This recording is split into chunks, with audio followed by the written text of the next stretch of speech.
Assalamualaikum warahmatullahi wabarakatuh. Perkenalkan, nama saya Maimun Haniati dengan NIM 2210446. Di sini saya akan menjelaskan proses rangkaian machine learning dan pengolahan data menggunakan Orange Data Mining sebagai ujian akhir semester pada mata kuliah Sains Data. Nah, di sini saya mengambil studi kasus yaitu prediksi konsumsi bahan bakar mobil dengan algoritma regresi linear.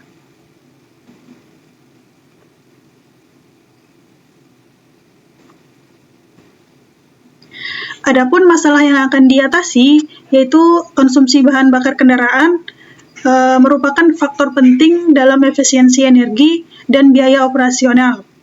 Namun, konsumsi bahan bakar tidak selalu mudah diperkirakan karena mempengaruhi oleh berbagai faktor teknis kendaraan seperti ukuran mesin, jumlah silinder, tenaga mesin, berat kendaraan, dan tahun produksi.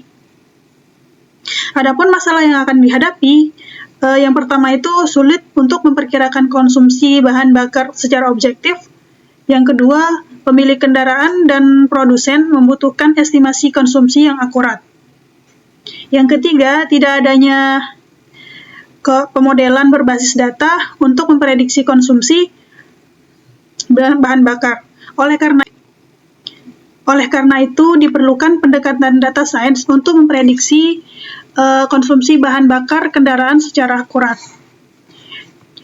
Tujuan dari pengolahan data tersebut yaitu untuk menganalisis faktor-faktor yang mempengaruhi konsumsi bahan bakar mobil. Selanjutnya, membangun model regresi linear untuk memprediksi konsumsi bahan bakar dan mengevaluasi kinerja model menggunakan matriks RMSE, MAE, dan R2, serta membutuhkan pengambilan keputusan terkait efisiensi bahan bakar kendaraan. Data yang akan diolah yaitu sumber data dari fuel consumption 2000 hingga 2022. Baik, selanjutnya kita akan mulai untuk mengolah data. Yang pertama itu kita pilih file. File ini digunakan untuk mengimpor dataset dan file lokal dan membaca data mentahan dari data kita tersebut dengan format CSV. Jadi peran dalam pengolahan data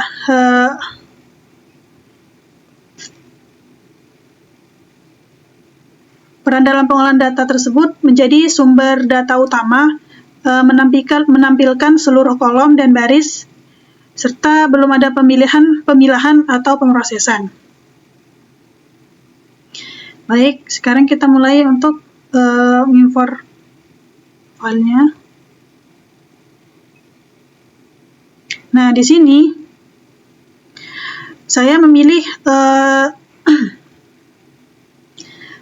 sebelum kita memulai mengolah data, kita tentukan target, memisahkan variabel penyebab dan variabel hasil. Nah, di sini saya tentukan targetnya di sini yaitu 100 km. Lalu kita apply.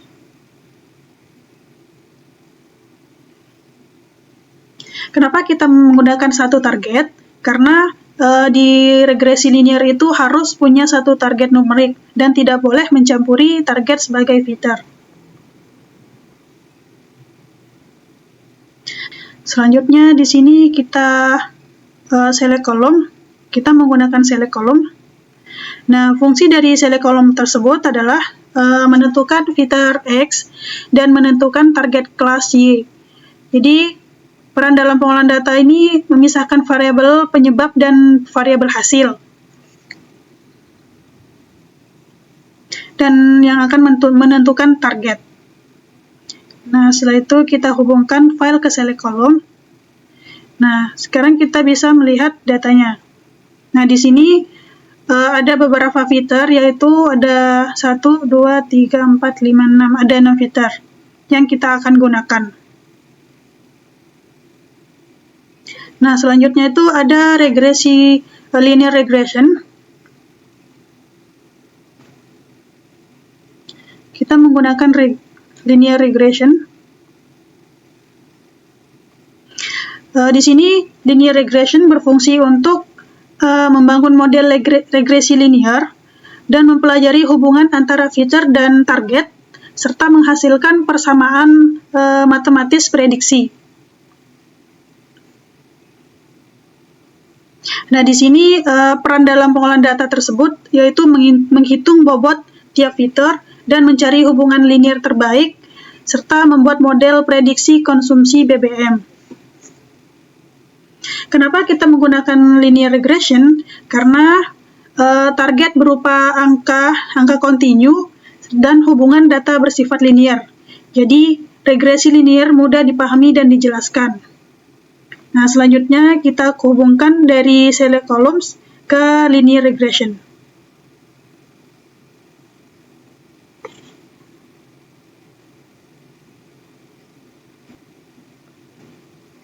Nah, selanjutnya kita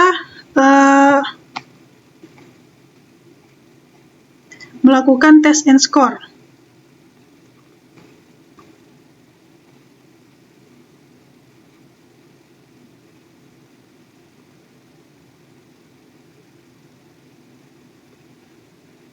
Nah, di sini fungsi dari test and score tersebut adalah untuk menguji performa model dan menghitung matrik evaluasi RMSE, MAE, dan R2, serta menilai kualitas model secara kuantitatif.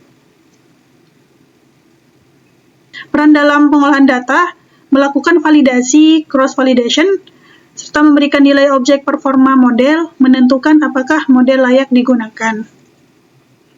Nah, dari sini kita hubungkan ke linear regression ke test and score.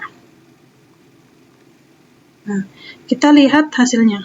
Nah, di sini ada nilai dari R2 dan MAE serta RMSE.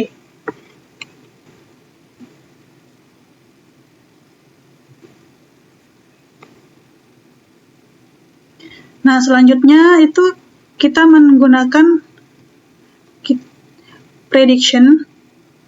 Jadi, fungsi dari prediction ini menampilkan hasil prediksi model serta membandingkan nilai aktual versus nilai prediksi. Jadi, kita di sini melihat error setiap data. Dari sini kita hubungkan dari linear regression ke prediksi. Dari select column dan prediksi.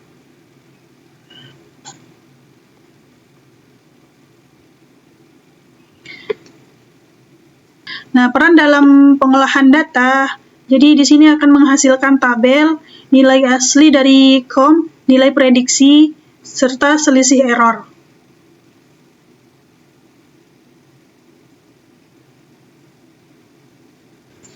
Nah, di sini saya akan menjelaskan bagaimana cara membaca hasil dari model tersebut dari prediction.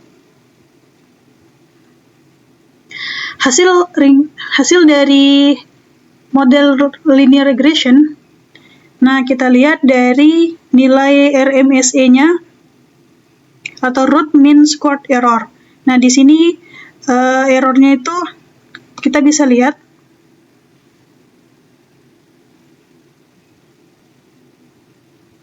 akar dari MSE satuan dengan sama dengan target 100 km. Nah, jadi rata-rata prediksi melesat sekitar 0,38 liter per 100 km.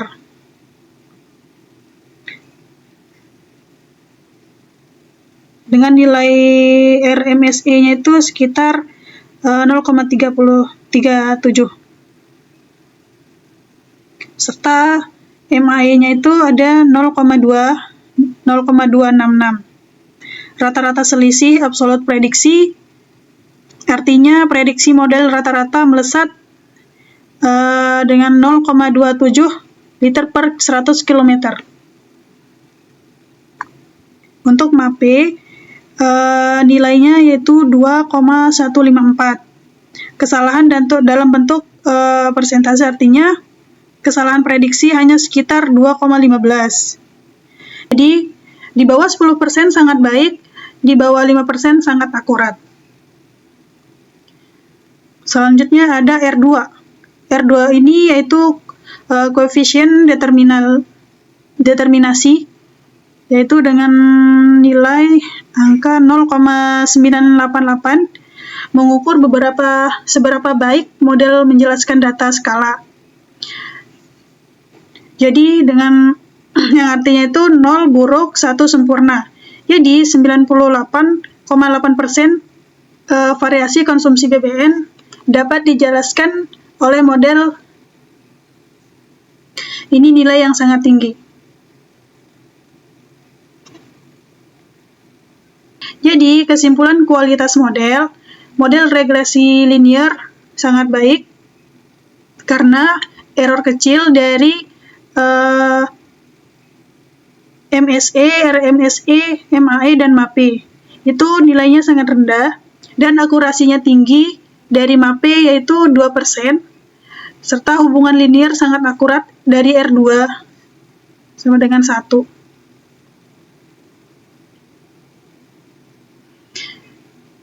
Jadi, berdasarkan hasil pengujian model regresi linear menunjukkan performa yang sangat baik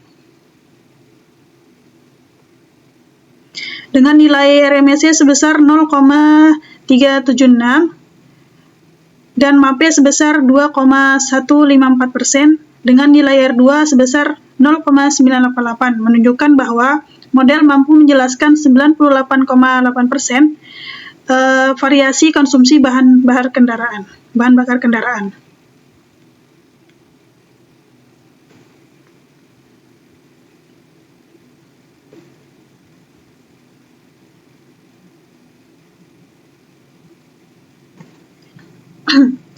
Demikian pembuatan rangkaian machine learning dengan studi kasus prediksi konsumsi bahan bakar mobil dengan algoritma regresi linear fuel consumption 2000 hingga 2022. Sekian dan terima kasih. Wassalamualaikum warahmatullahi wabarakatuh.